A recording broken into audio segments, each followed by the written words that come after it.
Om.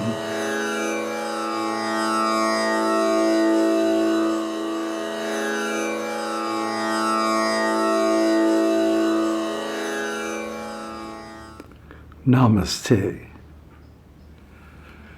So, just recently, Richard and I discovered a wonderful book, very early in Ramana's life, while he was living at Virupaksha cave, before coming to what is now Ramanasramam.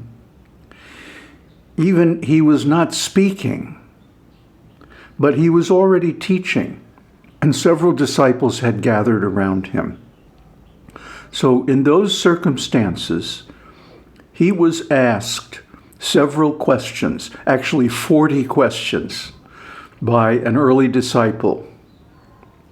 And he replied to these questions by writing on small slips of paper, because he didn't feel like speaking. Not that he had taken a vow of mona, or silence, but he just wasn't inclined to speak. I mean, what is there to say, right? So he wrote these answers, and they were duly copied down and kept, and later on published as a book. And that book is Vichara Sańgraham. Now, Vichara means self-inquiry. Literally, it means investigation. And the subject of the self, with a capital S, is assumed. So, Vichara Sańgraham. Sangraham means like a collection, or a compendium, or an anthology. So these are a collection of questions and answers between a disciple and his master. And they are very illuminating, extremely profound. So let's take a look at the invocation, the first sutra. Invocation. Is there any way of adoring the Supreme, which is all, except by abiding firmly as that? So this short sutra really embodies the entire message of not only this book, but all of Ramana's works. So it is really extraordinary. He has packed so much meaning into this short statement. Well, that's what a sutra is. Sutra means thread. And it comes from the custom from ancient times of when the munis and sadhus and sages would gather and recite Vedas, they would wrap a thread around all of their thumbs. And this thread, then the end of the thread would be put in a glass of water. And the water would become supercharged with the energy created by chanting the sutras. This would later be used for healing and anointing people. It's a holy water, a very potent form of holy water. So these sutras, the idea is to pack as much meaning as possible into a few words. And we see in this and other sutras like Vedanta Sutra and so on, that this is the style. And it can go very deep with a great economy of expression. So let's unpack this sutra a little bit. Adoring the Supreme is really the essence of happiness in life.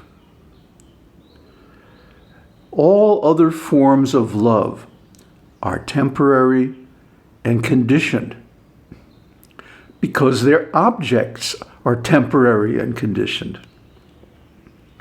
For example, one may love one's spouse or mate, but that love has a beginning, so it also has an end. And the same with friendship, parenthood, and all forms of love that have a mundane object. That object itself is temporary. So the love based on it is also temporary. Because love means service. Without an exchange of service, what is the meaning of love? Simply adoration from afar? That's not very satisfying. One desires intimate association with the beloved, isn't it? Otherwise, love is more or less frustrating. So unrequited love is not what we're after here. We are looking for the fulfillment of love, the ultimate love, love of the Supreme. And that love has no beginning or end. How's that?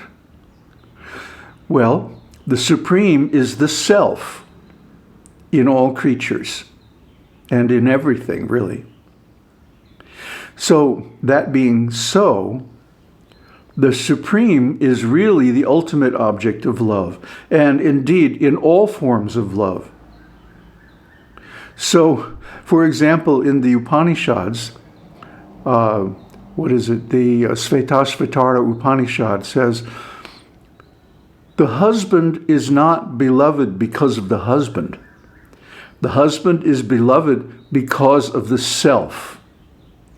And similarly, it goes on for the wife, the sons, the daughters, the relatives, and so on. Because the self is indwelling in all creatures, they are all lovable or adorable to some degree. And the most lovable or adorable are those who have realized the self, who know the self and who are the self consciously.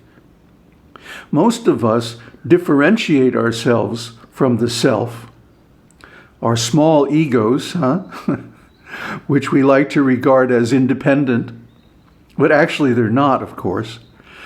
Those small egos are simply partitioned off from the larger whole. So it's more or less illusory. It's more or less of a hallucination that we think ourselves to be an individual. As I've pointed out numerous times, without the rest of the whole, even our bodies couldn't exist more than a few minutes without air and water and food and the support of other living entities, housing, clothing, and so on. We wouldn't be able to maintain these bodies. So without the whole, the part cannot exist.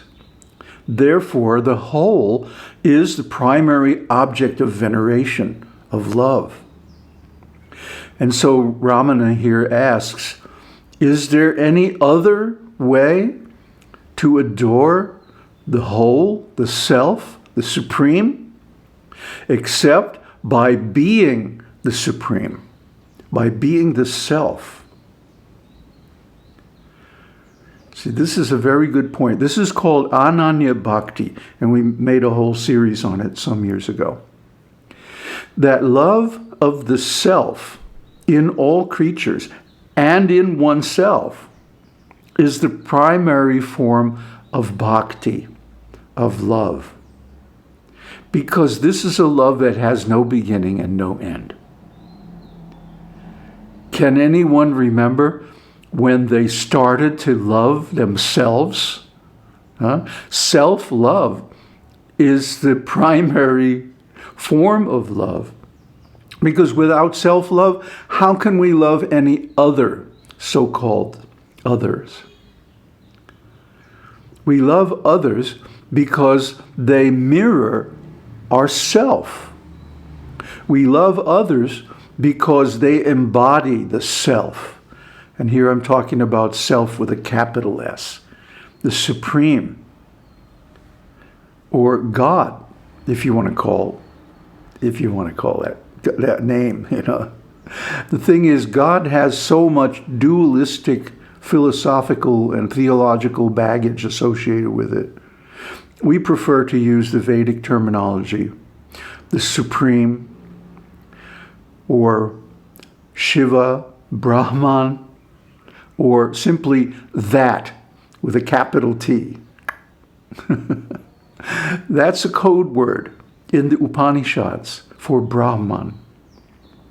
Brahman is all. So he calls it here, he says, is there any way of adoring the Supreme, which is all, except by abiding as that? Abiding means to simply rest in it and be it. You cannot say that Brahman is something outside oneself,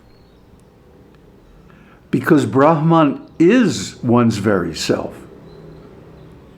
And the proof of that is that in all scriptures, in all religions, in all time and places, God is the ultimate object of adoration.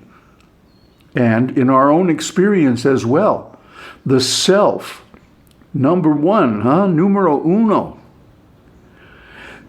is where our love begins. And that love is simply reflected in so-called others in various ways. So now, of course, the immediate question is going to be, well, how do we realize that? Because we have this habit built up by long association with material energy to regard others as being separate from ourself, small s. Because if we realize the self with a capital S, we realize there are no others. There is no separation. There is no individuality, no boundaries. Everything is one complete whole. Purnam. Om Purnamidam Purnamada. So, when we look into this matter, we can see from a philosophical or metaphysical point of view that it has to be this way. There has to be an underlying substrate of oneness that is all-embracing, all-encompassing, and all-pervading, omnipresent, omniscient, omnipotent. And this is God. This is really God. Not some old man in the sky with a lightning bolt getting ready to throw everybody into hell forever.